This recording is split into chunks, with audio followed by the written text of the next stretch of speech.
कितनी कितनी प्रार्थना करी होगी, कितना कितना निवेदन करा होगा,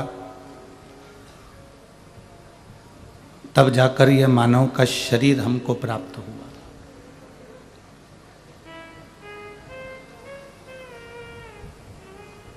अब इतनी गिड़गिड़ाने पर, प्रार्थना करने पर यह मनुष्य का जो शरीर मिला, और वह शरीर भी ऐसे ही चले जाए, केवल निंदा में, बुराइयों में, अपशब्दों में, तानों में, आड़े टेढ़े शब्दों में, तो फिर उसका मतलब ही क्या है? फिर उसका सार तत्व ही क्या है?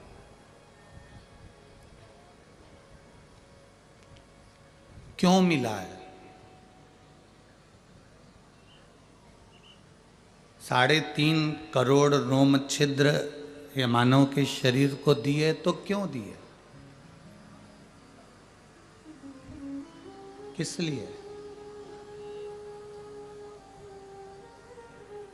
कभी आपने कल्पना करी कि कितना विचित्र शरीर भगवान ने बनाया, जो शरीर संसार में कोई नहीं बना सकता। रोबोट बना सकते हो, प्लास्टिक के पुतले बना सकते हो, फाइबर के पुतले बना सकते हो, सब शरीर बना सकते हो, पर मानव का शरीर बनाना बहुत कठिन है। कितना विचित्र शरीर है। खूब मेहनत करो, खूब मेहनत करी तो शरीर में से पसीना निकलना प्रारंभ हो गया। बोलो, निकला कि नहीं निकला? आप रोड पे से चलकर यहां तक आते हो, आप इतनी पैदल चलकर आते हो, तो आपके शरीर में से पसीना निकलता है कि नहीं निकलता? बोलो तो जम के। निकलता है ना। जब शरीर में से ये पसीना बाहर निकल रहा है, अब कोई से तुम पूछो कि ये पसीना कहाँ से निकल रहा है, तो कहेंगे ये हमारे जो ये 3.5 करोड़ रोम छिद्र हैं, इन 3.5 करोड़ रोम छिद्र में से ये पसीना बाहर निकल रहा है। मतलब शरीर में ये 3.5 करोड़ जो रोम छिद्र हैं, इसमें से पसीना निकलता रहता, इसमें से पसीना निकल रहा।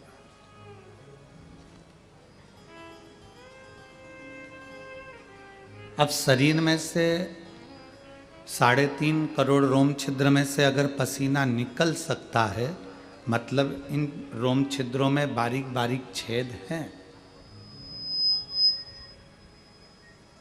बारीक बारीक छिद्र हैं, जो 3.5 करोड़ रोम छिद्र में से पसीना निकल रहा है। अब यदि लोग कहते हैं कि भगवान ने शरीर बनाया, ऐसा शरीर का निर्माण तो कोई भी कर लेवे, तो करके बताओ। 3.5 करोड़ रोम छिद्र में से पसीना बाहर निकलता है, पर व्यक्ति अगर स्विमिंग पूल में नहाए, या नदी में नहाए, या तालाब में नहाए, या बावड़ी में नहाए, कुएं में नहाए, खड्डे में नहाए, बारिश में नहाए, तो ये पानी फिर अंदर क्यों नहीं घुसता है? जरा विचार करिएगा कि बनाने वाले ने जो शरीर बनाया, बनाने वाले ने जो शरीर का निर्माण करा, वो साधारण निर्माण नहीं है। बनाने वाले ने जो शरीर बनाया वो साधारण नहीं है। वो शरीर बनाने वाले ने बनाया जरूर है, पर वो साधारण नहीं है।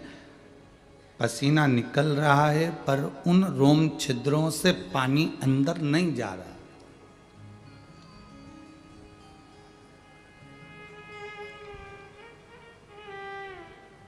एक दुर्वा की डिजाइन अलग है, पीपल के पत्ते की डिजाइन अलग है, आम के पत्ते की डिजाइन अलग है, केले के पत्ते की डिजाइन अलग है। संपूर्ण डिजाइन जितनी इस तलातल रसातल इस पृथ्वी पर मेरे बाबा को करना थी, भगवान को करना थी, ईश्वर को करना थी, उतनी डिजाइन उसने करी।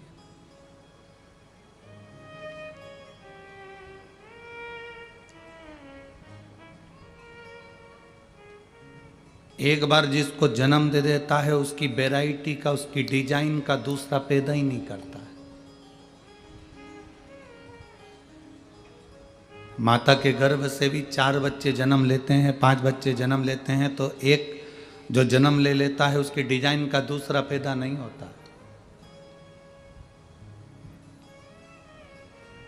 आप रंगोली बना बना कर थक जाओगे, आखिरी में तुम्हारी वही रंगोली वापिस आ जाएगी जो रंगोली तुमने पहले बनाई है, जिस रंगोली का निर्माण तुमने पहले करा है, वही रंगोली तुम्हारे सामने आ जाएगी।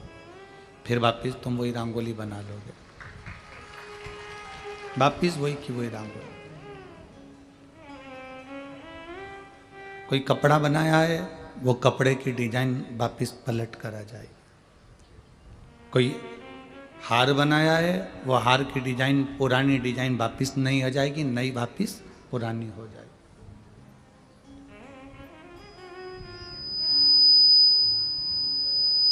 सब कुछ वही की वही होते चले जाता है। डिजाइनें वही की वही आती रहती है, कपड़ा वही की वही आता रहता है, श्रृंगार वही की वही आता रहता है। केवल एक परमात्मा जो डिजाइन बनाता है, उसके डिजाइन का तुम 100 साल पहले का भी निकाल कर देख लेना, आज तक वो डिजाइन का पैदा ही नहीं हुआ। जो एक बार डिजाइन बनाई, उस डिजाइन के बाद में दूसरी डिजाइन नहीं बनाई।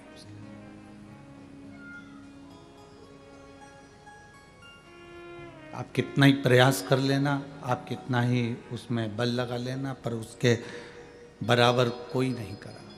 अब जरा विचार करिएगा कि ये मानव का शरीर उसने बनाया, ये मनुष्य का शरीर का निर्माण उसने करा,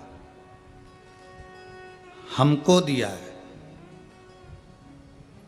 जब आपको और हमको ये मानव का शरीर दिया है, तो हम इस शरीर को और अपनी बुद्धि को, अपने चित्त को, अपने मन को, अपने शरीर को अपन क्यों ना चलाएं?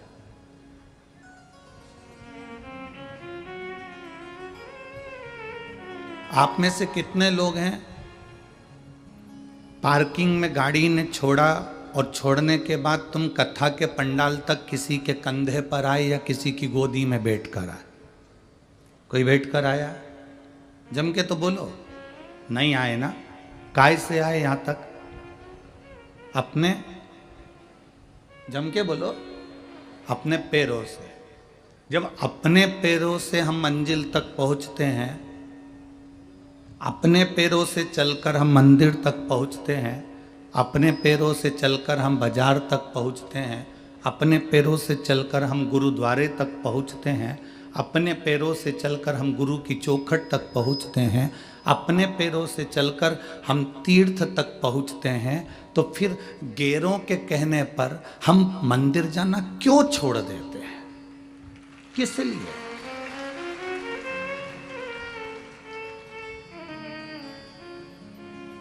अपने पैरों के बल पर हम मंदिर जा रहे हैं, अपने पैरों के बल पर हम तीर्थ जा रहे हैं, अपने पैरों के बल पर हम कथा में जा रहे हैं, अपने पैरों के बल पर हम सत्संग में, गुरुद्वारा, संगत में जा रहे हैं।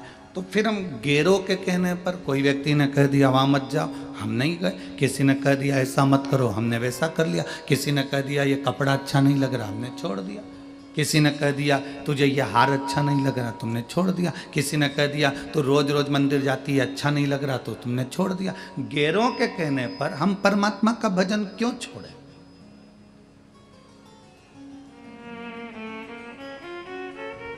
गैरों के कहने पर हम सत्संग क्यों छोड़े? गैरों के कहने पर हम भगवान का स्मरण क्यों छोड़े? गैरों के कहने पर हम कीर्तन क्यों छोड़े? किस लिए? क्या कारण है कि हम, कोई व्यक्ति कहता है और अपने भाई से बैर ले लेते हैं, कोई कहता है और हम अपने अन्य जनों से बैर ले लेते हैं? नहीं, अपने पैरों पर हमको चलना है तो अपना विल पावर, अपने हृदय को मजबूत रखना है। हमें दूसरे के बल पर नहीं चलना।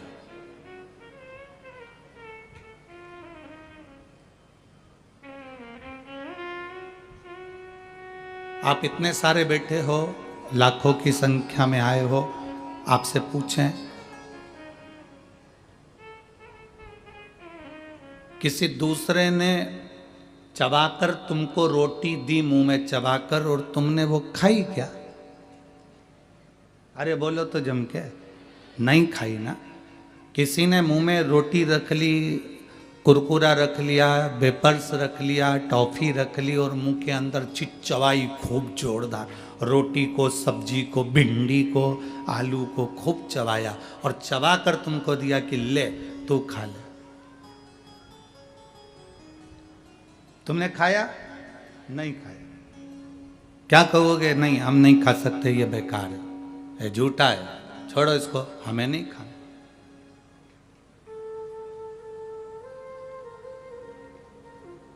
हम अपनी रोटी स्वयं चबाएं, हम अपनी रोटी स्वयं खाएं, हम अपने हाथ से जो रोटी खाएंगे और मुंह से चबाएंगे दांतों से, वो हमको सुख प्रदान करेगी, हमें आनंद की अनुभूति देगी। हमें उससे ईर्ष्या नहीं होगी, हमें उससे नफरत नहीं होगी।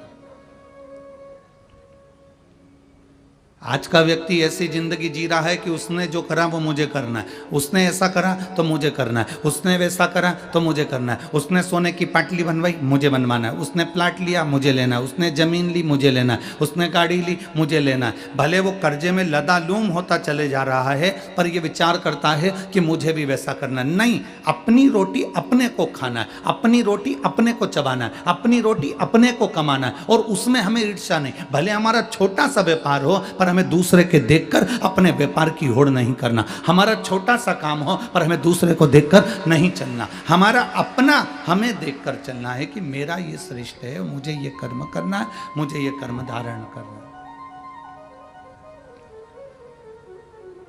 हम दूसरे के आश्रित होकर जीने का प्रयास कर रहे हैं।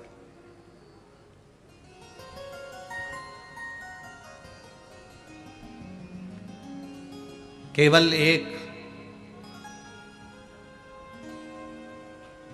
रामचरितमानस में केवल एक बंदर ऐसा था, एक बानर ऐसा था, जिसको राम जी लंका से, राम जी महाराज सारे बानरों को लेकर अयोध्या गए थे, बस केवल एक बानर ऐसा था जिसको राम जी लेकर नहीं गए थे।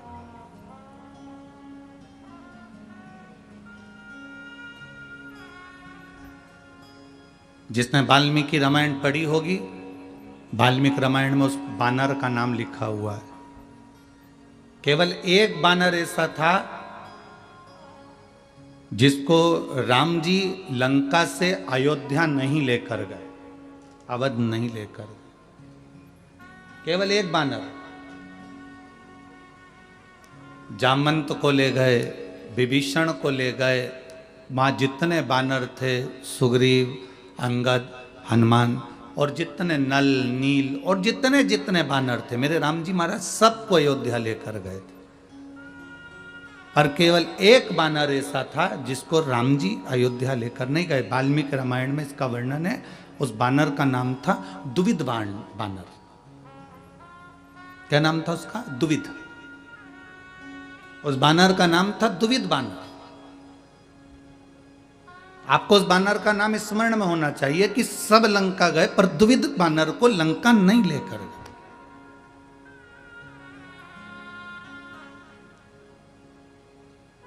कारण क्या था? ऐसा दुविध बानर ने कर क्या दिया था कि राम जी उसको लंका लेकर नहीं गए? वो बानर करा क्या था? उस बानर ने हरकत क्या कर दी थी जो मेरे राम जी सारे बानरों को गले से लगाते हैं, सारे बानरों को हृदय से लगाते हैं, सारे बानरों को लेकर अवध तक जाते हैं, अयोध्या तक जाते हैं, पर दुविध बानर को लेकर लंका तक नहीं गए, लंका से अवध तक नहीं गए। कारण क्या है? कभी आप भी विचार करो।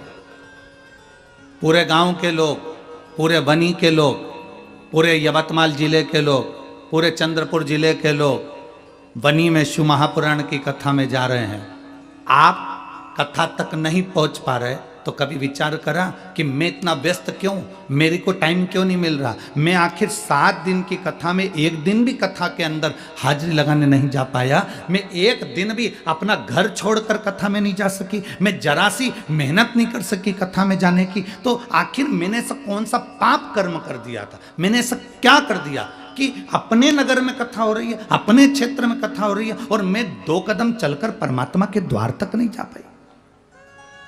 दुनिया के लोग हरिद्वार जाते हैं, दुनिया के लोग गंगा सागर जाते हैं, दुनिया के लोग प्रयाग जाते हैं, दुनिया के लोग प्रयागराज का त्रिवेणी का स्नान करने जाते हैं, दुनिया के लोग कैलाश का दर्शन करने, महादेव का दर्शन करने के लिए सोमनाथ केदारनाथ जाते हैं, और मेरा 12 ज्योतिर्लिंग स्वयं बनी में आ गया और मैं अपना घर छोड़कर नहीं जा सकी। आखिर मेरा पाप कर्म कौन सा है, मेरे अंदर वो कौन सा पाप कर्म समाहित हो गया कि मैं परमात्मा के दरवाजे तक नहीं जा सकी,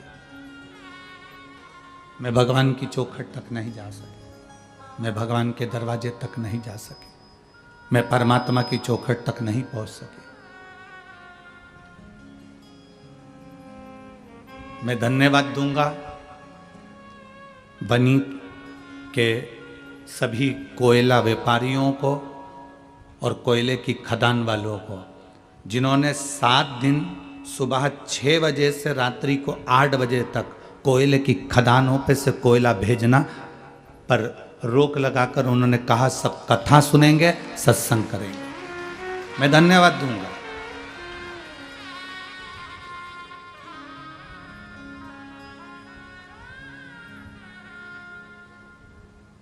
ये साधुता है आपकी।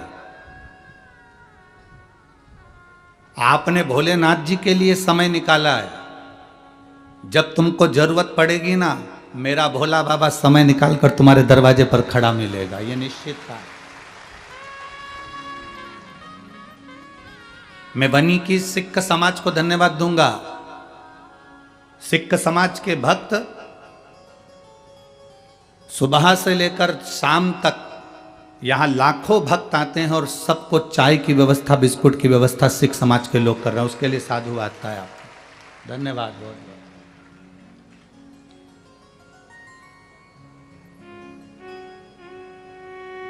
साधुवाद है आपका। अभी हम भटिंडा पंजाब गए थे तो पंजाब में हमने क्या देखा, वहाँ एक अलग नज़ारा देखने को मिला हमको, अलग नज़ारा। वहाँ जितने सिख भाई पुलिस की नौकरी कर रहे थे वो ड्यूटी के टाइम ड्यूटी करते थे, और ड्यूटी के पहले और ड्यूटी के बाद लोगों को कोई खिचड़ी, कोई हलवा, कोई चाय, आप लोगों के पास में कई बार आप लोगों ने वीडियो भी सोशल मीडिया पर और आस्था चैनल पर देखी हो, सेवा में लगे रहे।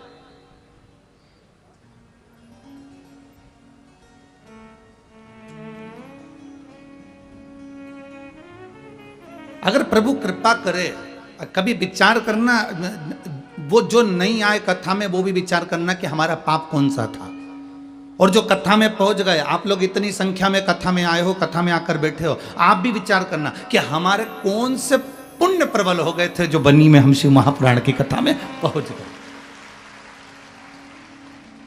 वो भी विचार करें और आप भी विचार करो।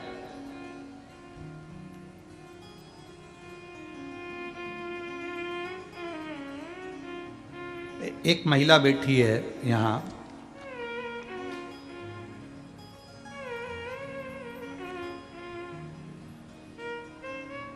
मैं सो लीलाबाई जाधव, पति केवल सिंह जाधव, रहना घंटजी, यवतमाल,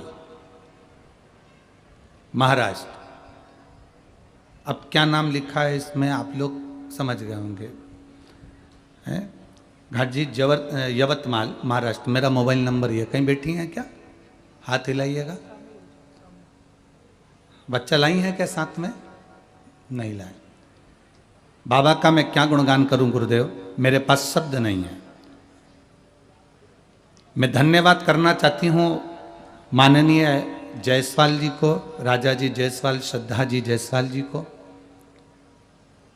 हमने कभी नहीं सोचा था कि हमारे इस वनी में शिव महापुराण की कथा हो जाए। गुरुदेव, मेरा बहू बेटे जिनके घर में 11 साल तक संतान का सुख नहीं था, सारे डॉक्टरों को दिखा लेना, ऐसी कोई जगह नहीं बची जहां का इलाज नहीं करवाया, लोगों की गोदी भी भरवाई, नरियल भी झेला, पर औलाद का सुख नहीं आया। बहू की आंख में आंसू रहता था, वो हमेशा कहती थी हमको लगता है कि बच्चे नहीं होंगे। लोग अपशब्द कहते, जहां जाओ वहां लोग पूछते तुम्हारी बहू को संतान है क्या, और बहू से भी कहते तुम्हारे को औलाद नहीं हुई अभी तक, बड़ी दुखी रहते। तब गुरुदेव पहली बार किसी के कहने पर पशुपतिनाथ का व्रत किया, और व्रत करने के बाद सफेद आंकड़े की जड़ का प्रयोग करा, और बाबा की कृपा से ऐसी कृपा हुई कि 23/11/2023 को बाबा की कृपा से बहू के यहाँ पर बेटे का जन्म 11 साल के बाद हुआ। मैं बाबा को यहाँ धन्यवाद देने के लिए आई हूँ कि बाबा बंजर भूमि पर भी फल दे देता है, ये उसकी कृपा है। बेटी है बहन, बहुत बहुत साधुवाद। बच्चे का मैं फोटो लगा रही हूँ गुरुदेव,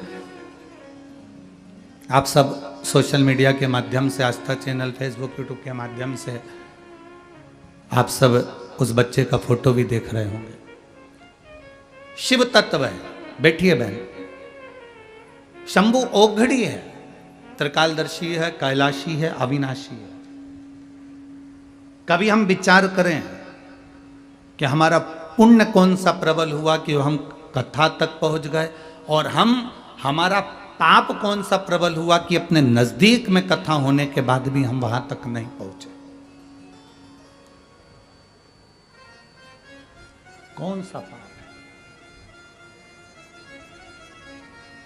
और फिर निवेदन है महाराज, मत बुरे कर्म कर बंदे, वरना पछताएगा, भगवान की आंखों से तू बच नहीं पाएगा, तू बच नहीं पाएगा। अरे ओ अज्ञानी मत करना दानी, अरे ओ अज्ञानी मत करना दानी, तेरे कर्म का फल भी तू ही पाएगा, जैसा किया तूने तेरे आगे आएगा। मत बुरे कर्म कर बंदे, वरना पछताएगा, भगवान की आंखों से तू बच नहीं पाएगा, तू बच नहीं पाएगा। अरे ओ अज्ञानी नादानी, अरे ओ अज्ञानी मत करना दानी। कभी विचार करिए कि हमारा पुण्य कौन सा प्रबल हुआ जो हम यहाँ तक पहुँच गए।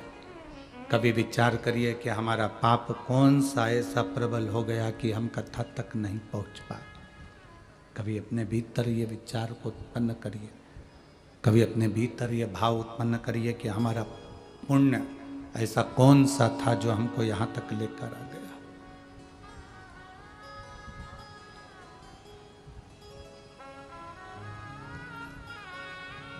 दुविध नाम का वो बानर, दुविध नाम का वो बंदर, राम जी सबको लेकर जा रहे हैं,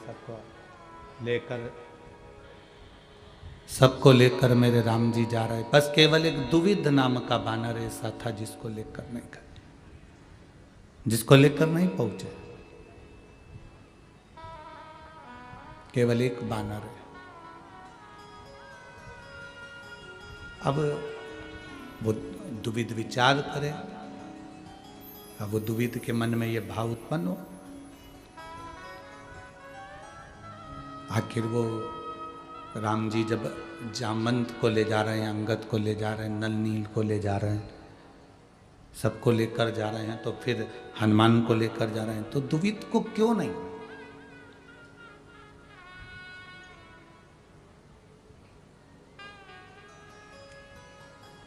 दुविध को किस लिए?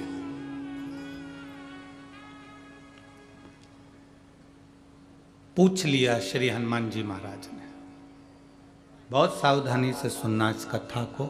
आपको स्मरण में आएगा कि हम कथा तक क्यों नहीं पहुंच पाते, हम राम जी के साथ क्यों नहीं जुड़ पाते, हम भगवान के साथ क्यों नहीं जुड़ पाते, हम परमात्मा के साथ में क्यों नहीं जुड़ते, कारण क्या है।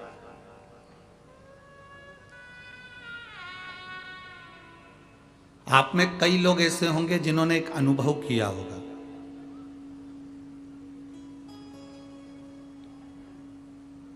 मंदिर जा रहे हो, दरवाजे पर आकर मेहमान खड़े हो जाते हैं, पानी का भरा भरा या लोटा लेके वापस अंदर जाना पड़ता है।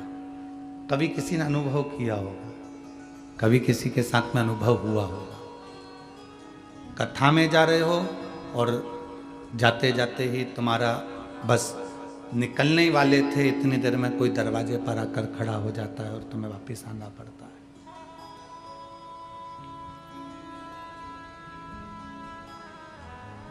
बहुत अच्छा शरीर है, बहुत अच्छा स्वास्थ्य है, बहुत अच्छा शरीर है, बहुत अच्छा स्वास्थ्य है, और मालूम पड़े तुम बस कथा में जाने की तैयारी थी और शरीर में कोई रोग, कोई तकलीफ, कोई कष्ट आ गया और तुम्हें वापस जाना पड़ा। वापस तुम अपने अपने घर में चले गए, वापस की वापस अपने अपने घर की ओर चलते, पहुंच नहीं पाए, मंजिल तक जा ही नहीं पाए। भगवान मालिक है,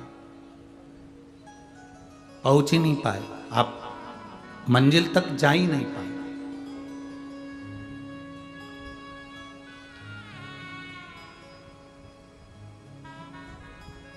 क्यों, किस लिए, किस कारण? कभी विचार करा आपने? शिव महापुराण की कथा में भगवान शंकर माता पार्वती जी को नंदन वन में, काशी में एक बात कहे थे, जो काशी में नंदन वन में देवाधिदेव महादेव विराजमान है, नंदन वन काशी में बैठे हुए हैं, माता पार्वती जी के करीब में बैठे हैं, और थोड़ी देर बाद उन्होंने बात करने के बाद, चर्चा करने के बाद शंकर जी वहां से ओझल हो जाते। काशी में नंदन वन में विराजमान, काशी में बैठे। पार्वती जी ने पूछा,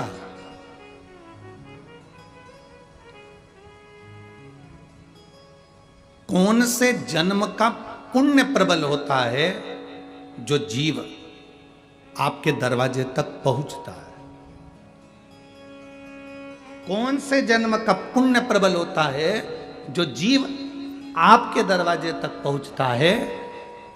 शिव महापुराण की कथा कहती है, भगवान देवाधिदेव महादेव माता पार्वती जी से कहते हैं, पार्वती जी मैं एक जन्म की बात नहीं करता, 84 लाख योनियां जो मानव के शरीर को मिली है, और उस मानव के शरीर में जीव जन्म लेने के बाद शिवालय के दरवाजे पर, चौखट पर, उसके आसपास एक जन्म नहीं 71 जन्म भ्रमण करता है, तब जाकर मनुष्य शंकर के शिवालय तक मनुष्य देह धारण कर कर पहुंच पाता है।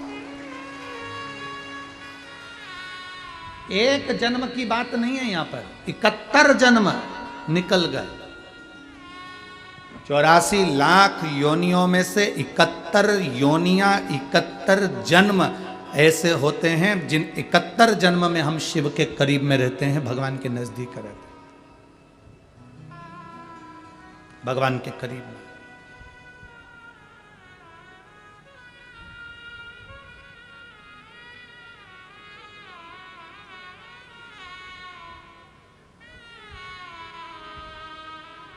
गुरु नानक देव जी के पुत्र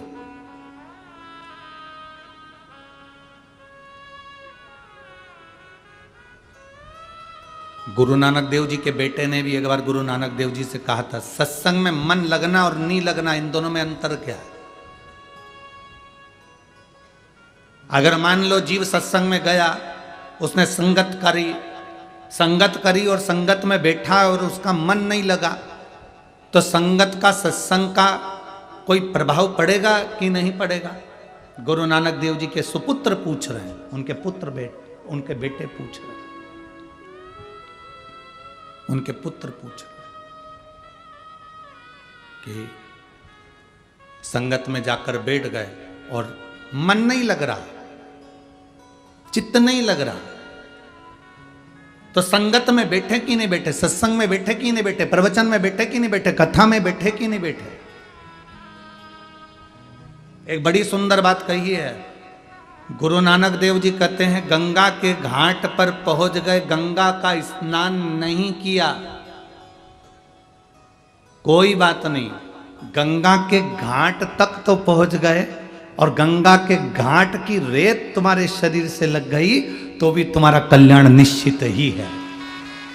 गुरु नानक देव जी ने अपने सुपुत्र से कहा कि तुम कहते हो संगत में जाकर बैठ गए, सत्संग में जाकर बैठ गए, कथा में जाकर बैठ गए, मन नहीं लगा तो फल मिलेगा कि नहीं मिलेगा। तो गुरु नानक देव जी ने कहा कि एक मटके को, एक हंडे को, एक घड़े को नल के नीचे सीधा लगा दो चाहे उल्टा लगा दो। सीधा लगाओगे तो उसमें पानी भरा जाएगा और उल्टा लगाओगे तो वो घड़ा भले पानी नहीं भराएगा पर ठंडा तो बना ही रहेगा। सत्संग में जाने वाला व्यक्ति ठंडा तो बना ही रहता है, संगत में बैठने वाला व्यक्ति ठंडा तो बना ही रहता है।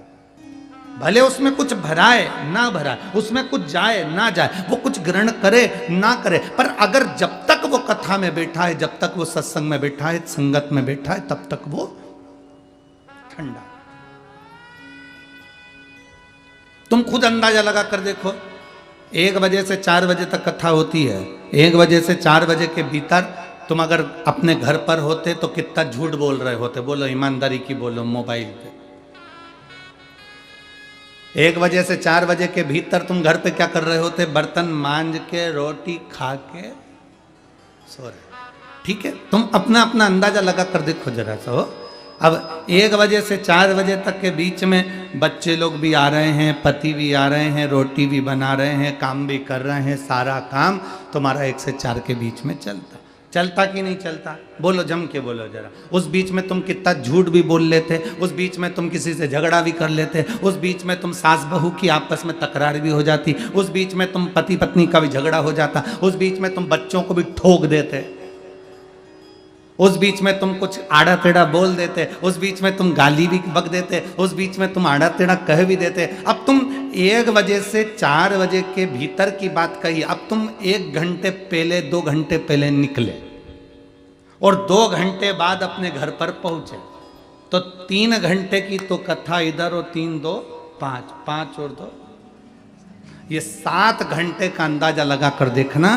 तुम जब कथा के लिए निकले हो तब से तुम कथा का स्मरण कर रहे हो, मैं जाऊंगी, आगे बैठूंगी, पास में रास्ता मिल जाएगा, वहां पहुंच जाऊंगी, और साथ में पानी की बोतल रख ली है और टॉफियां रख ली है, और मन में आया थोड़ी सी टॉफी ज़्यादा रह जा रही हूँ, सब आसपास वाली को बांट दूंगी, थोड़े से पानी की बोतल ज़्यादा रख ली, सबको बांट दूंगी। मतलब तुम धर्म ही धर्म सोच रहे हो, तुम पुण्य पुण्य सोच रहे हो, अच्छा ही अच्छा सोच रहे हो, और अच्छा सोचते सोचते तुम आ गए, अच्छा सोचते सोचते तुमने कथा सुनना चालू कर दी, अच्छा सोचते सोचते तुम वापिस अपने अपने घर को चल दिए। अब पुण्य ही पुण्य तुम्हारे भीतर चल रहा है। अब इस बीच में ना तुमने निंदा करी, इस बीच में ना तुमने चुगली करी, इस बीच में ना तुमने गाली दी, इस बीच में ना तुमने अपशब्द करा। अब भले तुमने कथा सुनी नी सुनी, कथा तुम्हारे अंदर भराई नी भराई, पर कथा में जाकर बैठ गए तो कम से कम उतनी देर ठंडे तो बने रहे, मटके जैसे शीतल तो बने रहे।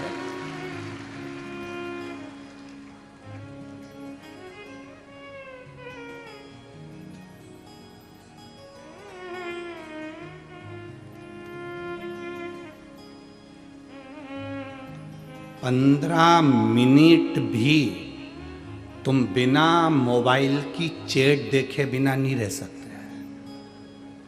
15 से 20 मिनट में तुमको ना जाने वो कौन सी चींटी आके काटती है।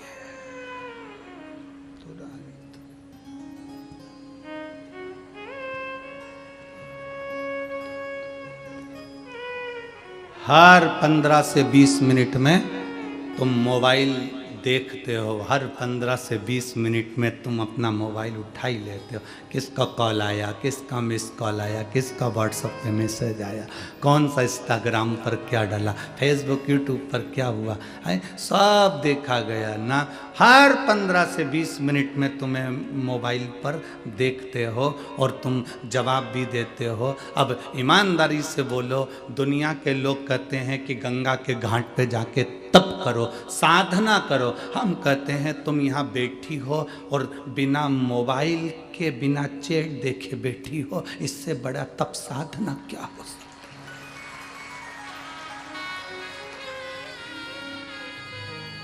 इससे बड़ी तप साधना क्या होगी? लोग हमको लिख के भेजते हैं, गुरुजी आप अपनी कथा में कभी किसी को व्रत करने का नहीं बोलते, व्रत करने का बोला करो। आप अपनी कथा में साधना करने का नहीं बोलते, साधना करने का बोला करो। आप आपकी कथा में तप करने का नहीं बोलते, तप करने का बोला करो। हम उनसे कहते हैं इससे बढ़कर तप और क्या होगा? हम तो कहते हैं कि व्रत से भी बड़ा व्रत है। अगर तुम कथा में 3 घंटे मोबाइल बंद करके बैठे हो, इससे बड़ा व्रत दुनिया में कोई नहीं हो सकता। नहीं तो कई कई तो कथा में भी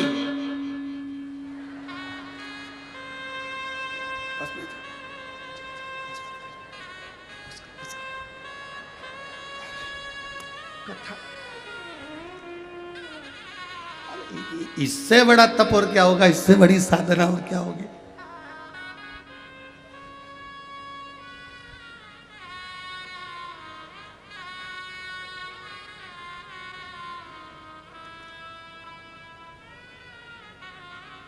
तुम्हारा व्रत ही है जो आपका दिल, आपका हृदय, आपका चित्त, आपकी वृत्ति, आपका मन, आपका हृदय शिव तक जा रहा है, भगवान शंकर की शरणागति तक पहुंच रहा है। भगवान के भजन तक आपका मन अगर जा रहा है तो ये आपका तप ही है, ये आपकी साधना ही है, ये आपका व्रत ही है।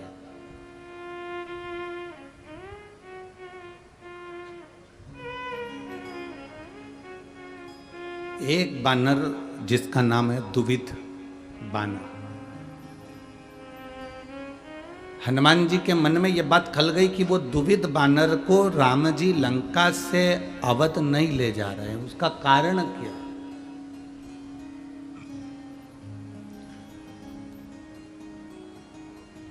तीन व्रत होते हैं, 3 व्रत सर्वश्रेष्ठ माने गए हैं।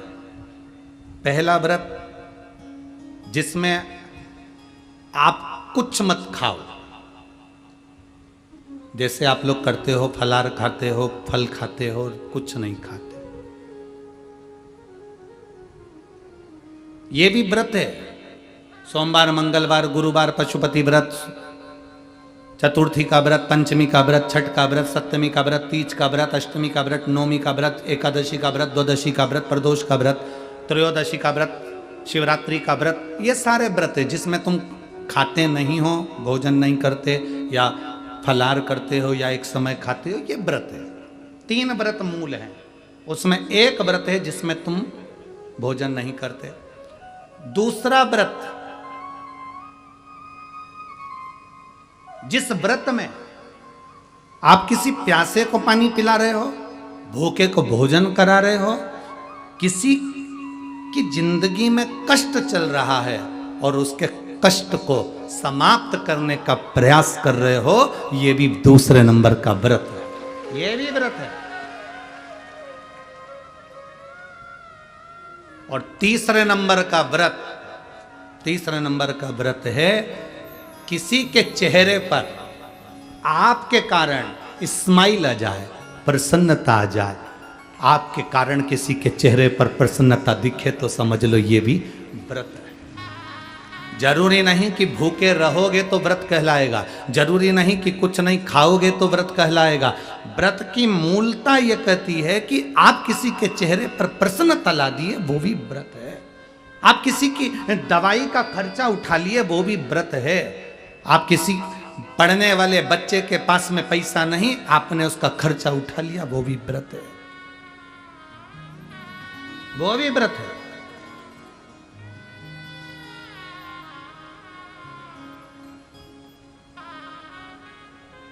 आप लोग जो विठले सेवा समिति को जो दान देते हो ना, कभी एक बार मौका लगे आपका तो सीहोर आकर, एक रजिस्टर हमारे सीहोर में रखा रहता है कार्यालय पर, उसको देखना।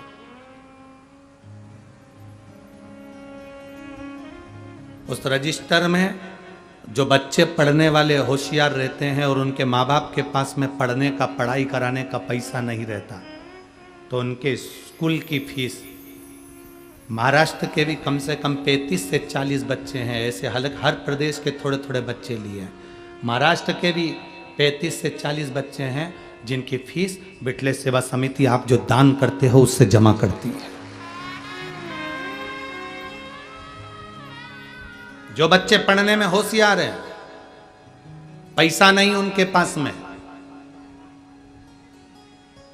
खबर करते हैं, फिर हमारी समिति का व्यक्ति वहां पर जाता है, उस नगर के लोगों से सूचना मांगते हैं कि ये बच्चा, उसकी आईडी और उस स्कूल का पता निकालते हैं, फिर स्कूल वालों से संपर्क करते हैं, इनकी दीन दशा कैसी है, क्या स्थिति है, पढ़ने में कैसा है, फिर उसका समिति उसकी एजुकेशन करा देती है। आप केवल दान ये सोचकर नहीं करते कि हमने मंदिर का दान किया, गौशाला का दान किया, हमने इसका नहीं, आपके दान का एक अंश कोई अगर पढ़ रहा है, कोई विद्या अध्ययन कर रहा है, उसमें भी लग रहा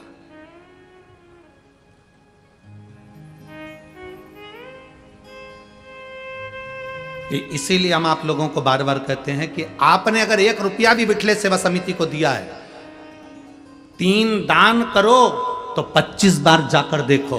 3 दान कौन से? पहले नंबर पर कन्यादान। कन्यादान करा है तो बेटी के घर पर जाकर देखना कि तुम्हारी बेटी सुखी है कि नहीं, कहीं बेटी को दुख तो नहीं है। दूसरे नंबर पर गौदान, गाय अगर किसी ब्राह्मण को दी है तो उसके दरवाजे पर जाकर देखो कि गौ माता की सेवा सही हो रही है कि नहीं हो रही, वरना मालूम पड़े कि गाय ने जब तक दूध दिया तब तक तो रखी, फिर मालूम पड़े कसाई के घर बेच दी। 3 दान हमेशा जाकर देखना चाहिए। पहले नंबर पर बेटी का कन्यादान करो तो कन्यादान करी हुई बेटी को जरूर जाकर देखो कि बेटी को दुख तो नहीं है। दूसरे नंबर पर गौदान, गौदान करने के बाद जाकर देखो कि गाय को सब व्यवस्था है कि नहीं, उसको चारा मिल रहा है कि नहीं, उसको पानी मिल रहा है कि नहीं मिल रहा। मालूम पड़े दूध के चक्कर में कोई लेकर चले गया, तुमने गौदान कर दी अपने दादा परदादा के नाम से, और मालूम पड़े गाय दुखी है तो हमको दुख होगा। तीसरे नंबर पर लक्ष्मी का दान, तुमने जो दान करा है पैसे का 1 रुपया भी अगर समिति को या किसी को दिया है तो वहां जाकर देखो कि तुम्हारा धन सही जगह लग रहा है कि नहीं लग रहा, हजारों लोग भोजन कर रहे हैं कि नहीं कर रहा है, वो सही स्थान पर लगा कि नहीं लगा। मालूम पड़े कटोरे में भिखारी ने पैसा लिया, शाम को जाकर मदिरा में लगा दिया, मांसाहार में लगा दिया, जुए में लगा दिया, वैश्यावृत्ति में लगा दिया, वो दान करने से कोई मतलब नहीं, उस दान का कोई मतलब नहीं। बेटी का दान करो तो 50 बार पहले जाकर देखो बेटी सुखी है कि नहीं। गौ का दान करो तो गौ माता को जाकर देखो गौ माता सुखी है कि नहीं।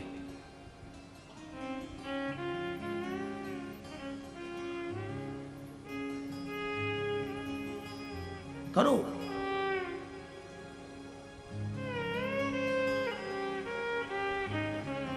भजन करो, स्मरण करो, श्री शिवाय नमस्तुभ्यम जपो, या 1 लोटा जल महादेव को चढ़ाओ। यह मत देखना कि दुनिया को अच्छा लगा कि नहीं लगा, दुनिया ने क्या कहा उससे मतलब मत रखना। जल चढ़ाओ तो ये देखना कि अपने दिल को सुकून मिल रहा है कि नहीं मिल रहा, अपने आप में हमको अच्छा लग रहा है कि नहीं लग रहा। मैं कथा में बैठी हूँ, कथा सुन रही हूँ, मेरे दिल को अच्छा लग रहा है कि नहीं लग रहा। आग लगे बस्ती में अपन रहो, अपने को अच्छा लग रहा है कि नहीं लग रहा वो सोचो। हम क्या सोचते हैं, सबसे पहले तैयार होकर आते हैं तो पूछते हैं मैं कैसी लग रही, और कहीं का कह दे ऐसी लग रही जैसे हरी घास में भैंस चल रही, तो कितना बुरा लगेगा। हमें नहीं पूछना कि हम कैसे लग रहे हैं, अपने को अच्छा लग रहा है ना, मैंने जो वस्त्र पहना मुझे अच्छा लग रहा है ना, मैंने जो धारण करा मुझे अच्छा लग रहा है ना।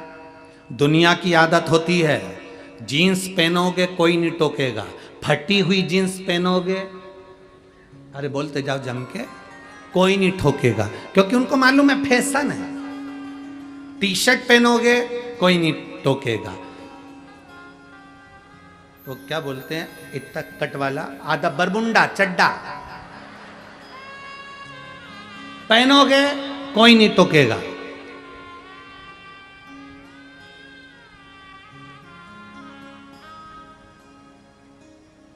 मुंह पे चाहे तुम कितना भी क्रीम पाउडर लगा लो, बोलते जाओ जम के, कोई नहीं टोकेगा।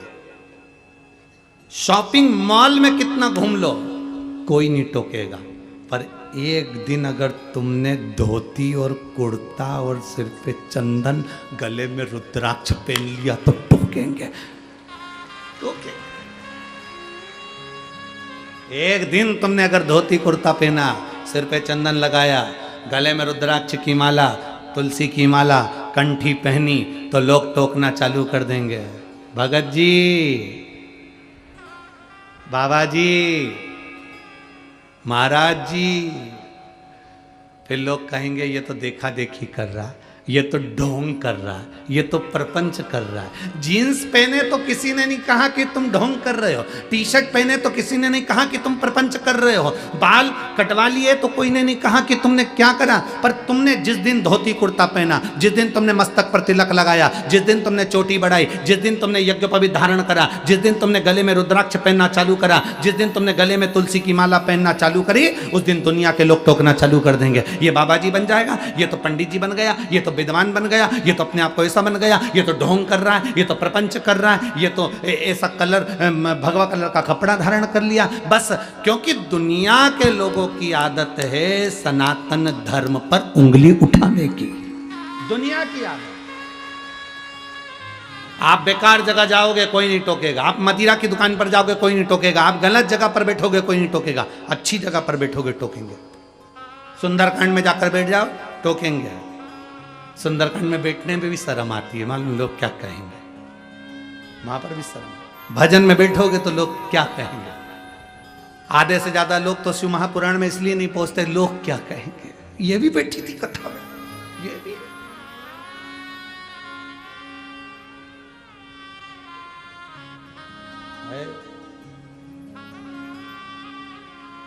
अरे भजन करो भरी जवानी में, बुढ़ापा किसने देखा है। उसका स्मरण आपकी चित्त वृत्ति में रहना चाहिए, उसका स्मरण आपके मन में रहना चाहिए।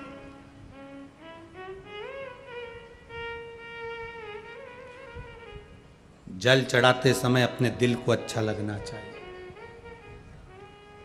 बेलपत्री चढ़ाते समय अपने दिल को अच्छा लगना चाहिए, प्यासे को पानी पिलाते समय अपने दिल को अच्छा लगना चाहिए, भूखे को भोजन कराते समय अपने दिल को अच्छा लगना चाहिए। कथा सुनते समय अपने दिल को अच्छा लगना चाहिए, दुनिया कुछ भी कहे। लोग कहेंगे कहाँ जा रही हो, इतनी दूर, गर्मी, मेरे मन को अच्छा लगता है। मैं तो चली वृंदावन राणा, मेरे तो भाग जगे, तेरे महलों में आग लगे। मुझे क्या करना तेरे महलों से, मुझे तेरे महलों से मतलब क्या।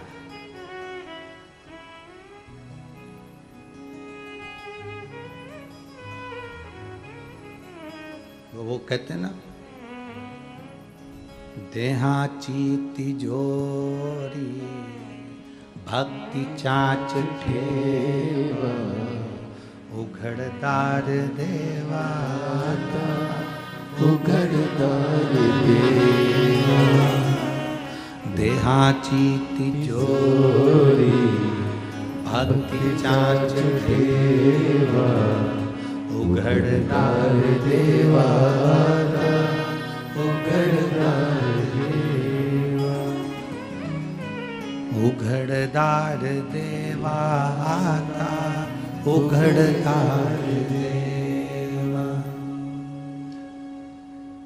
ये तिजोरी के अंदर भक्ति रूपी रतन जो भरा पड़ा है, उसको हमारे भीतर के भजन को, हमारे भीतर के स्मरण को हम रखिए।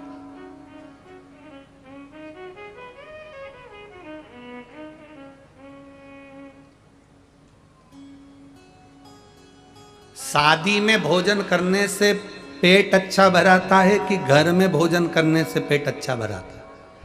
बोलो बोलो, जम के बोलो जरा। घर में। तो शादी में तो रसगुल्ला भी बना है, इमरती भी बनी है, पकोड़ा भी बना है, दही बड़ा भी बना है, इमरती भी बनी है, सब कुछ बना है, पर पेट नहीं भरा है। 10 दिन तुम शादी का भोजन कर लो, 11वें दिन तुमको घर की रोटी की याद आएगी, भले बिना घी की हो, भले बिना घी की।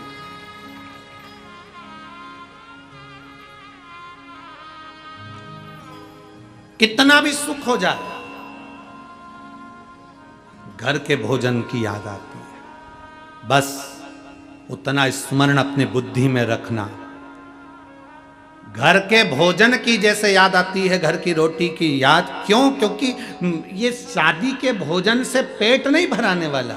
शादी के भोजन से केवल पेट भरा सकता है, पर आत्मा नहीं भराएगी, मन नहीं भराएगा।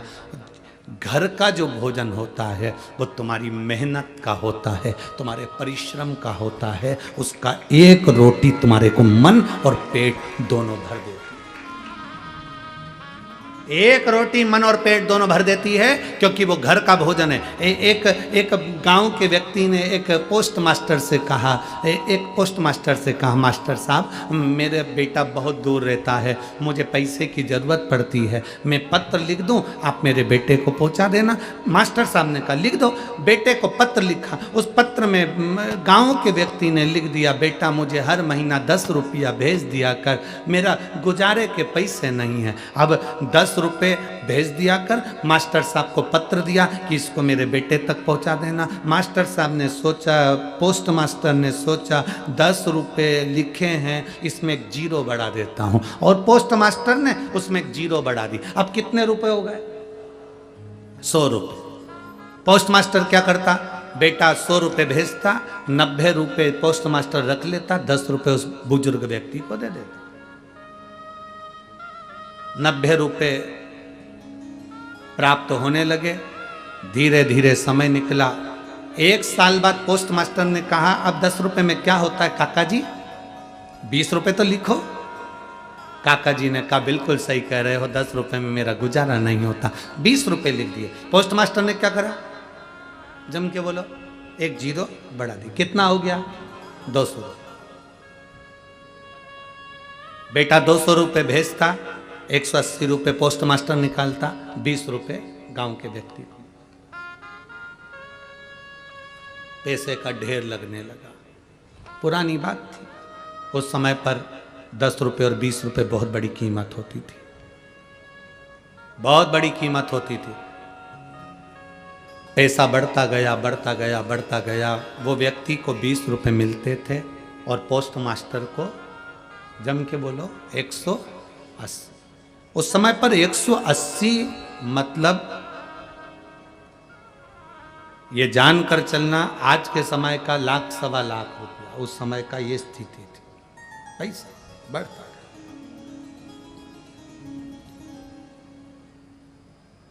पोस्ट मास्टर बड़ा खुश, गाड़ी आ गई, बंगला बन गया, नाम हो गया, शोहरत हो गई, इज्जत हो गई, धन हो गया।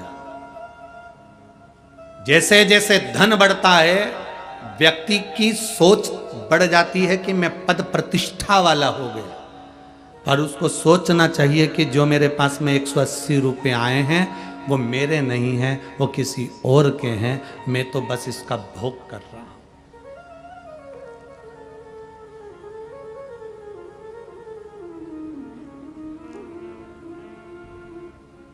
खाओ उतना जितना पचा सकते हो, और कमाओ उतना जितना भोग कर सकते हो।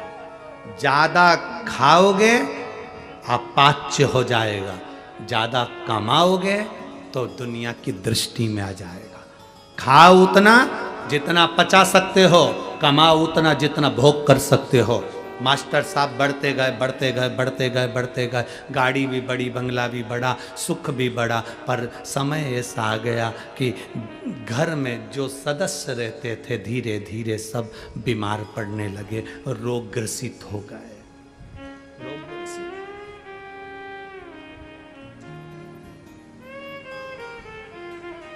वो 20 रुपए में वो गांव का व्यक्ति अपने 8 परिवार के सदस्य को पाल रहा था, और यहाँ 180 मिलने के बाद, तनख्वाह भी मिलने के बाद वो अपने 4 लोगों को पाल नहीं सका।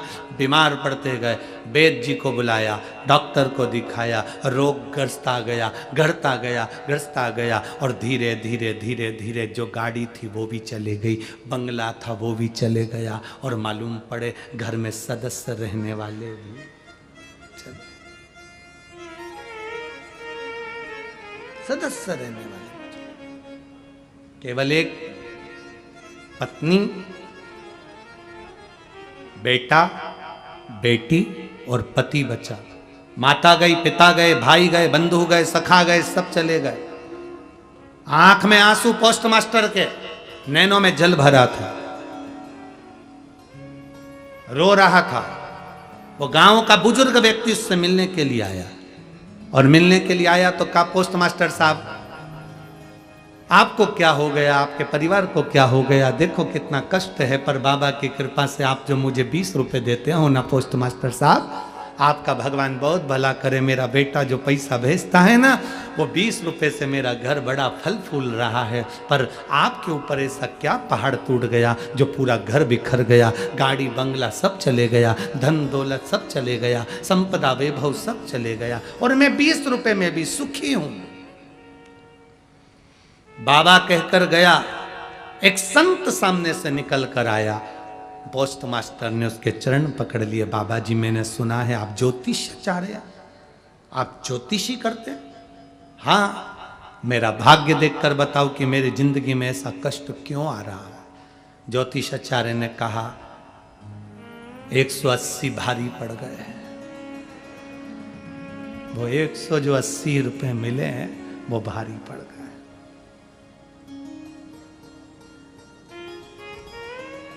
मत दे तू इसको 180, पर उसके बेटे के पास खबर पहुंचा दे कि तेरे 180 रुपए मैंने भोग करे, 20 रुपए तेरे पिता को दिए।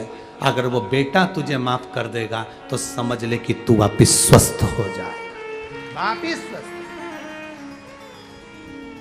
हम फिर कहेंगे, मत बुरे कर्म कर बंदे, वरना पछताएगा। भगवान की आंखों से तू बच नहीं पाएगा, तू बच नहीं पाएगा। अरे ओ अज्ञानी, मत करना नादानी, अरे ओ अज्ञानी, मत करना नादानी। तेरे कर्म का फल भी तू ही पाएगा, जैसा किया तूने तेरे आगे आएगा। मत बुरे कर्म कर बंदे, वरना पछताएगा।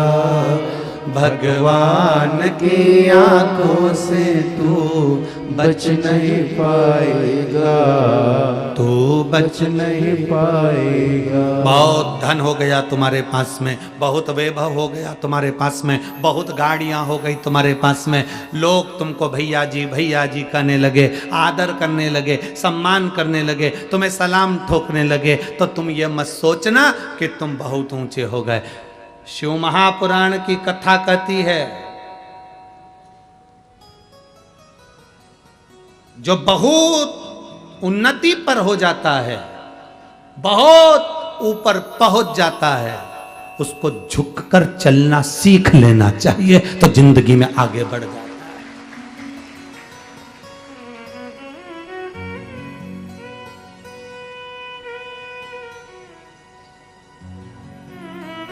झुककर चलना सीखना चाहिए, बहुत आगे बढ़ोगे, बहुत आगे।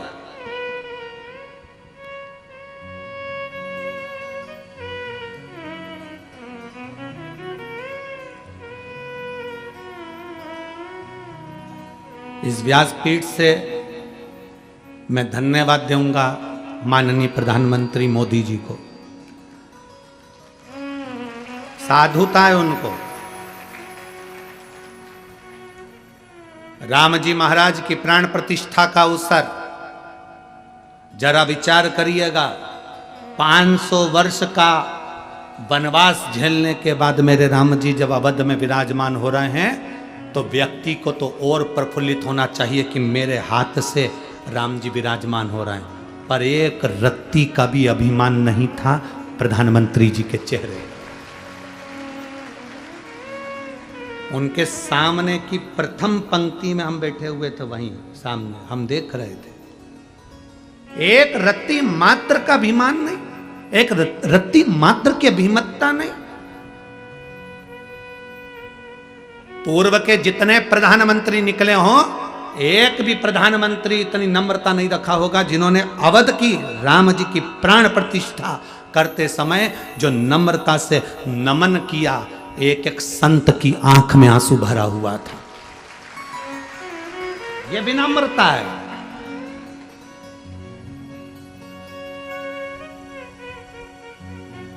और बहुत जरूरी है, अगर आप व्यक्ति, अगर कोई सेलिब्रिटी है ना, व्यक्ति बहुत आगे बढ़ा हुआ है ना, व्यक्ति को लोग बहुत मानते हैं ना, तो उसमें नम्रता होना जरूरी है। अगर किसी सेलिब्रिटी में, किसी मानने वाले व्यक्ति को जिसमें बहुत गौरव है, बहुत प्रतिष्ठा है, बहुत वैभव है, उसमें अगर नम्रता नहीं है तो वो शून्य के बराबर है, जीरो के बराबर है।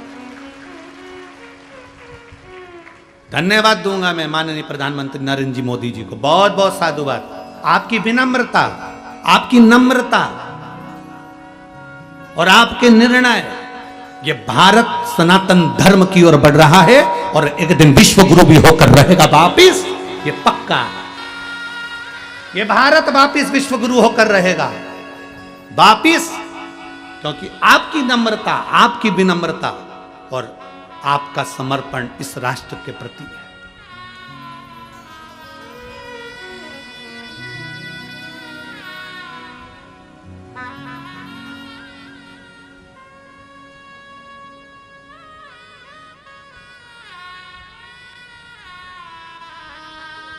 एक व्यक्ति ने मैसेज लिखा, आश्रम पर भेजा कि गुरुजी से पूछना है कि मोदी जी वहाँ से काशी के मंदिर का विस्तार करे और वहाँ पर लोकार्पण कर वहाँ बहुत विशाल काशी का मंदिर बनाया। उसके बाद उज्जैन का, फिर पावागढ़ का, फिर केदार का, उसके बाद पहुंच गए राम जी के मंदिर में। तो शंकर जी से शुरुआत क्यों करी? हम कहना चाहेंगे शिव जी से शुरुआत इसलिए करी क्योंकि शंकर भगवान के हाथ में डमरू भी वो बजाते हैं और तांडव भी वो रचाते हैं।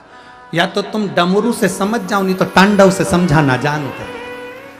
दो चीजें निश्चित है। आपका प्रबल विश्वास, आपकी दृढ़ता होना चाहिए, भरोसा होना चाहिए।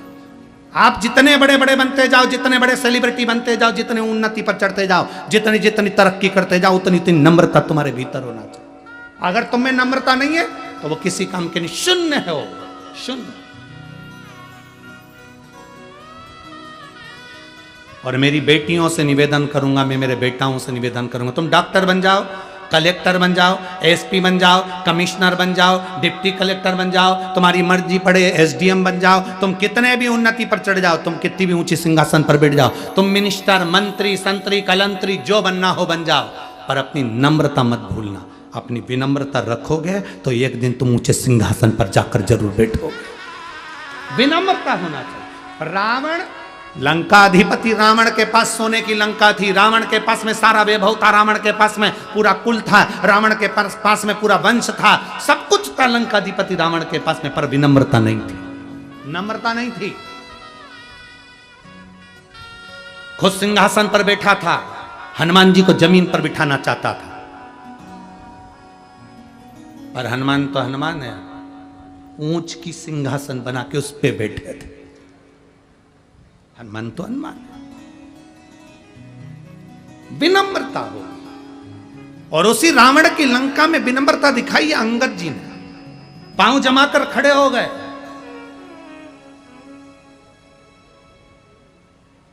पांव जमाकर खड़े थे अंगद। एक व्यक्ति ने इस पे भी प्रश्न किया, इस पर भी लोगों ने प्रश्न करा कि हनुमान जी सीता जी का पता लगाने गए तो अंगद क्यों नहीं गया? जब अंगद इतना बड़ा विद्वान था कि पांव जमा कर खड़ा हो गया, तो अंगद में इतनी विद्वत्ता थी तो क्यों नहीं गया? हनुमान जी को तो याद ही नहीं था कि मुझ में इतना बल है, तो अंगद को तो याद था कि मुझ में बल है, फिर अंगद को जाना था। आखिर अंगद पहुंचा क्यों नहीं?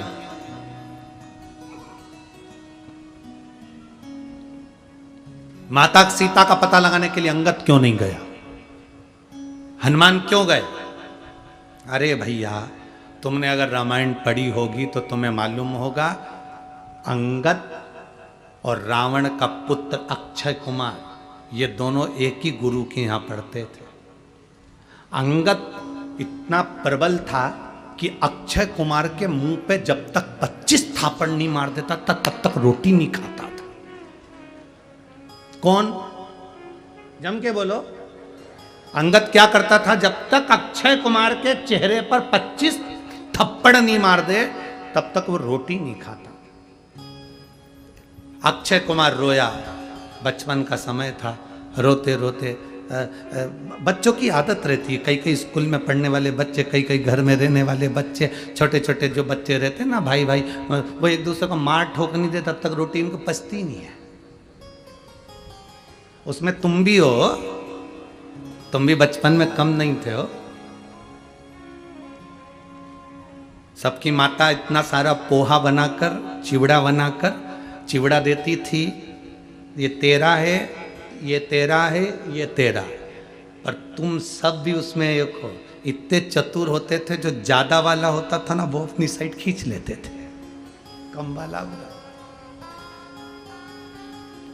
माँ चाय देती थी ना तो गिलास में नपती करते थे, कौन सा ज्यादा है कौन सा कम है। अंगद का काम, अंगद बचपन में अक्षय कुमार को 2-3 थप्पड़ मार, 25 थप्पड़ मारे जब तक रोटी नहीं खा। एक दिन अक्षय कुमार रोते रोते अपने गुरु जी के पास गए, गुरुदेव गुरुदेव गुरुदेव,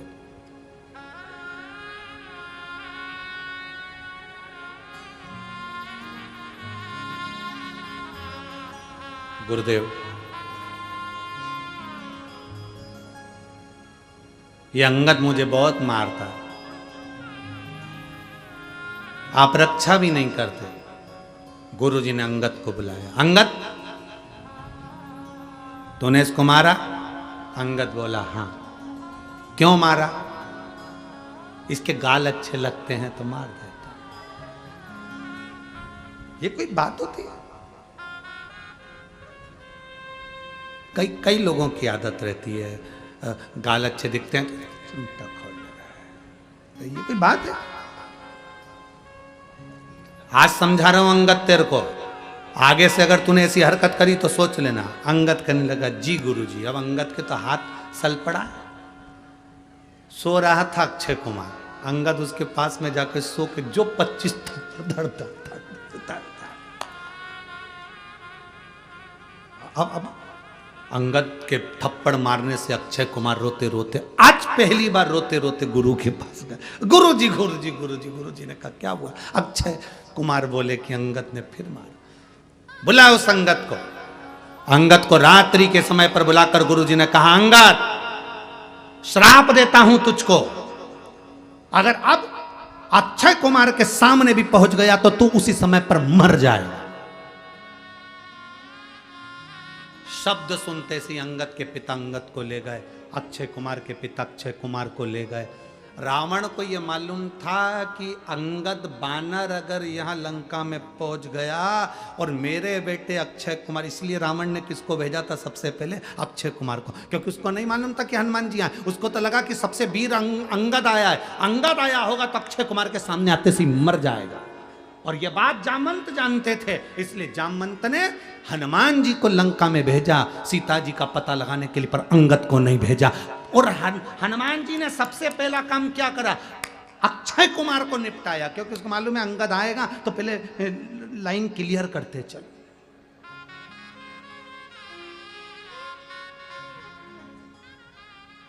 सबसे पहले हनुमान जी ने वहां पहुंचते सी, और रावण को मालूम था कि बंदर आया। इनको लगा कि बंदर में केवल एक अंगद ही आया होगा, बड़ा वीर है अंगद, अंगद आया होगा। अंगद आया होगा तो अक्षय कुमार को भेजा जाए, अक्षय कुमार के सामने मर जाएगा, निगाह पड़ेगी और मरेगा, क्योंकि श्राप है।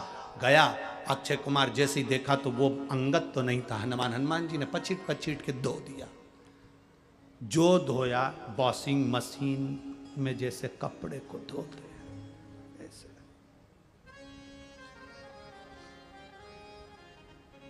पूंछ में लपेट के घसीट घसीट के जैसे माताएं साबुन से धोती है, फिर बाद में कूटती है, और बच जाता है तो घर में एक लकड़ी की।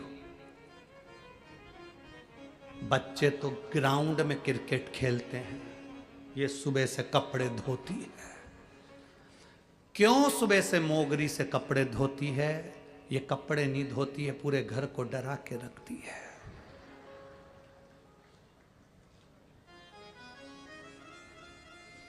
किसी ने हमसे पूछा एक बार कथा में, हम कहीं की कथा की बात नहीं कर रहे, हम धूलिया की बात कर रहे हैं। धूलिया में एक प्रश्न किया किसी ने, गुरुजी पति और पत्नी में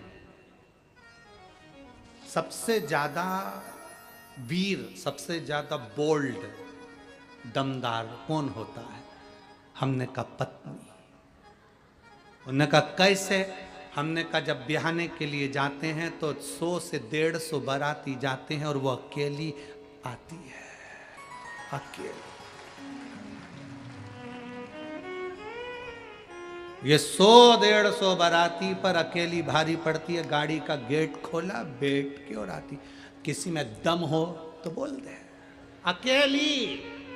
और वो 150 पे भारी, जो 150-200 आए, वो इतने 150-200 आते हैं और ये अकेली जाती है बिल्कुल शेरनी की तरह। दम।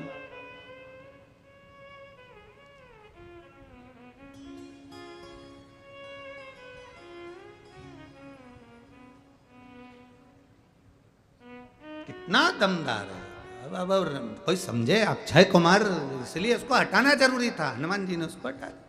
अब उसको समझने वाला समझे। अब रामायण में कई पात्र ऐसे होते हैं जिसको समझने की जरूरत होती है, बस व्यक्ति समझे तब तो।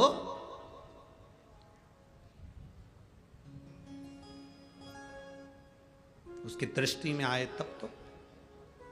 महाराज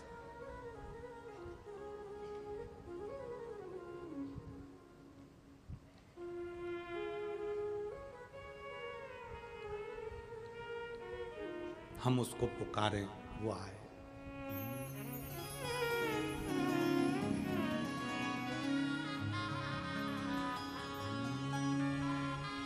हरि डमरू वाले आजा, तेरी याद सताए, मेरा ये भरोसा कहीं टूट न जाए।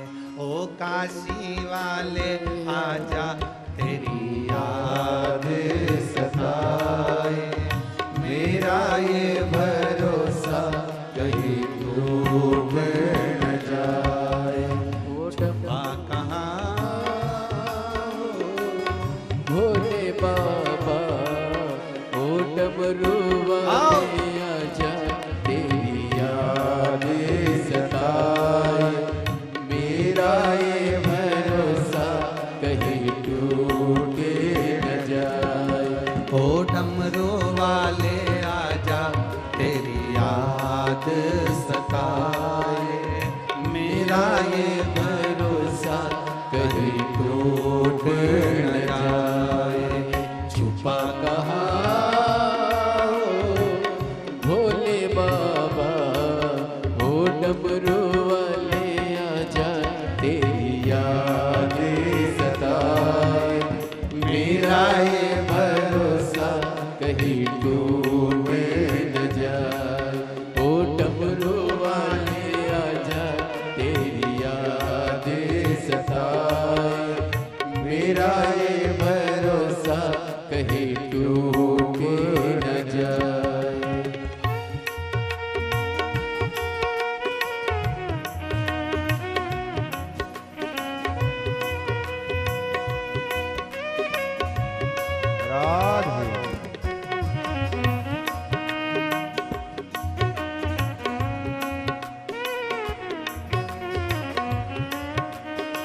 राधे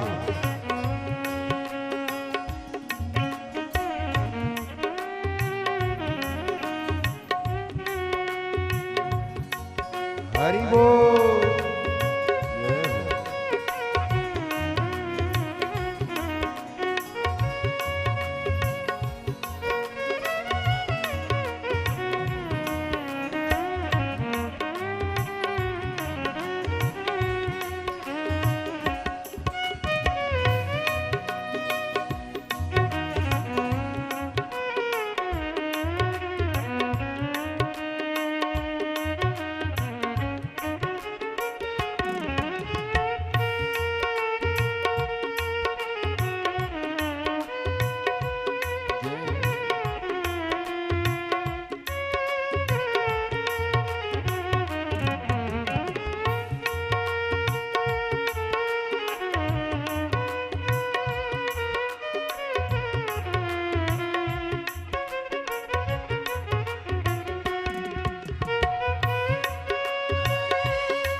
मन ये पुकारे दिल के सहारे, मन ये पुकारे दिल के सहारे।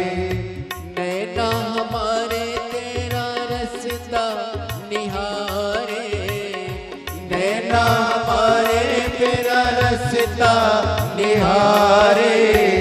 हरे पल विचारे छुपा कहाँ भोले बाबा, ओ काशी वाले आजा तेरी याद सताए। मेरा ये भरोसा कहीं टूट न जाए, ओ काशी वाले आजा तेरी याद सताए। मेरा ये भरोसा कहीं टूट न जाए। छुपा कहाँ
बने गीत तेरे गाए, दिल की ये धड़कन देखते गाए, दिल की ये धड़कन गीत तेरे गाए, दिल की धड़कन देखते गाए। रोती है अखियाँ नीर बहाए, रोती है अखियाँ नीर बहाए, कैसे समझाए छुपा कहाँ हो भोले बाबा, ओ काशी वाले आजा तेरी याद सताए, मेरा ये भरोसा कहीं टूटे न जाए, ओ काशी वाले आजा तेरी याद सताए, मेरा ये भरोसा कहीं टूट न जाए।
मन ये पुकारिया दिल के सहारे, ये पुकारिया दिल के सहारे, ओ मन ये पुकारिया दिल के सहारे, मन ये पुकारिया दिल के सहारे, नैना हमारे तेरा रस्ता निहारे, नैना हमारे तेरा रास्ता निहारे, हरे पल विचारे छुपा कहाँ हो भोले बाबा, ओ डमरू वाले आजा तेरी याद सताए, मेरा ये भरोसा कहीं टूटे न जाए, ओ डमरू वाले आजा तेरी याद सताए, मेरा ये भरोसा कहीं टूट न जाए। ओ काशी वाले आजा तेरी याद सताए, मेरा ये भरोसा कहीं टूट न जाए। ओ डमरू वाले आजा तेरी याद सताए, मेरा ये भरोसा कहीं टूट न जाए। ओ काशी वाले आजा तेरी याद सताए, मेरा ये भरोसा कहीं टूट न जाए। ओ काशी वाले आजा तेरी याद सताए, मेरा ये भरोसा कहीं डूब न जाए। हार हार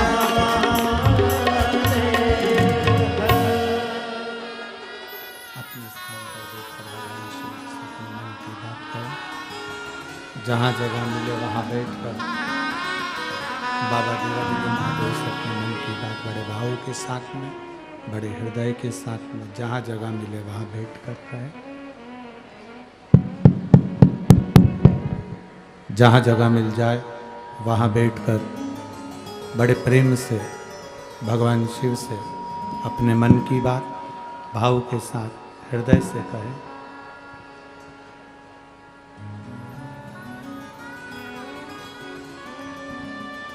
बड़े भाव से दिल से बाबा से प्रार्थना करिए। जहाँ जगह मिले वहाँ बैठकर भगवान देवादिदेव महादेव से अपने मन की बात बड़े भाव के साथ दिल से कहिए, प्रार्थना करिए।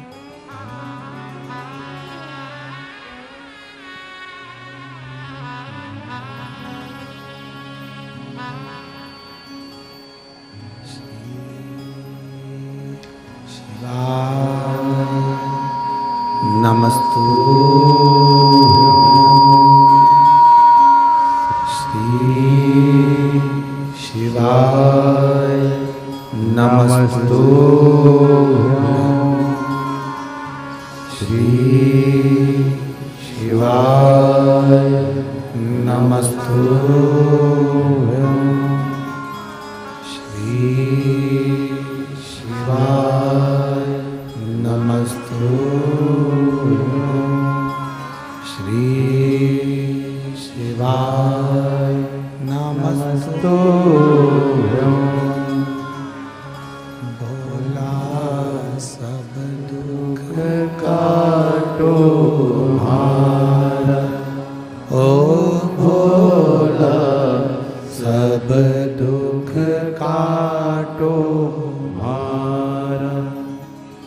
शिव शंकर जपूं तेरी माला, भोले बाबा जपूं तेरी माला। भोला सब दुख काटो हमारा, ओ भोला सब दुख काटो हमारा। वेश है मंगल मंगलकारी, वेश है मंगल मंगलकारी। शमशान वासी हमारा, शमशान वासी हमारा। ओ भोला सब दुख काटो हमारा, ओ भोला सब दुख काटो हमारा। भगवान शिव की कथा कहती है, देवादिदेव महादेव का संवाद कहता है।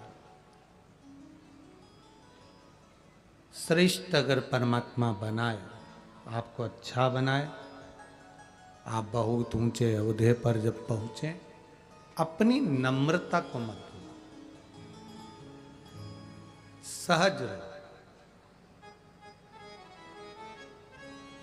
इतने नम्र बन जाओ कि देवादिदेव महादेव जैसी नम्रता आपके भीतर हो। कितना दुख था मेरे शिव जी के पास। जहर का कटोरा लाकर दे दिया और कह रहे हैं पियो।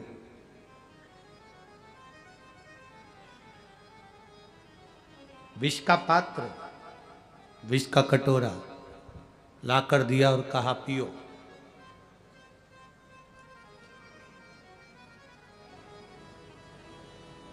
गंगा भी अगर पृथ्वी पर आ रही है तो वो कहती है कि मैं शिव की जटा में बैठूंगी।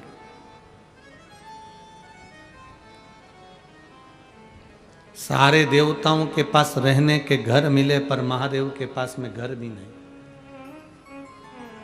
जरा विचार करना, बहुत अच्छे से सोचिएगा, विचार करिएगा जरा। बहुत अच्छे से विचार करें। आप थोड़े से में घबरा जाते हो कि हमारे पास में घर नहीं है, व्यापार नहीं है, व्यवसाय नहीं है, ये तकलीफ है, वो तकलीफ। ना ना, बिल्कुल ना घबराइए। शंकर जी को जल चढ़ाने से बल मिलता।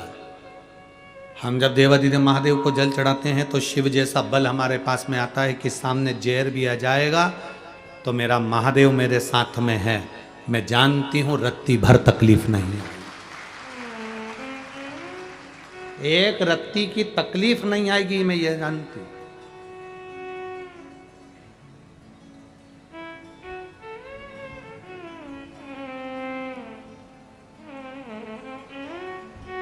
वो इसीलिए तो कहते हैं मेरे बाबा दया करना,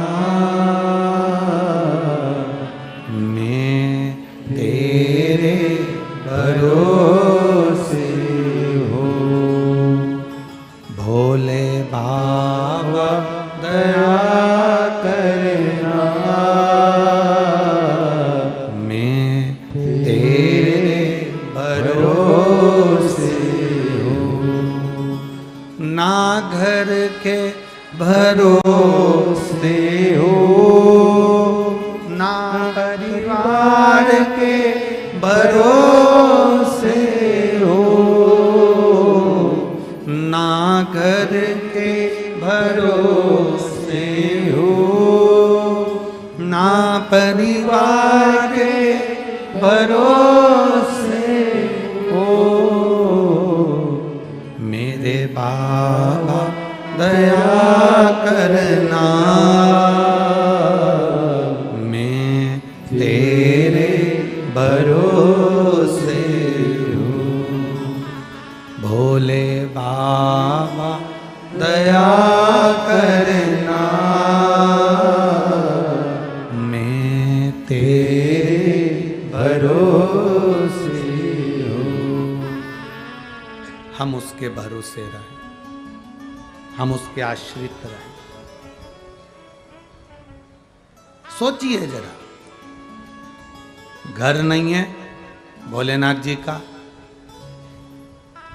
अमृत नहीं दिया गया भोलेनाथ जी को, विष का कटोरा ला कर दिया।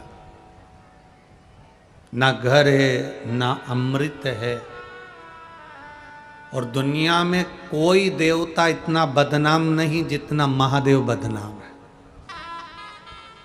लोग क्या कहते हैं, ये गंजेड़ी है, भंगेड़ी है। बोलो सही है कि गलत है?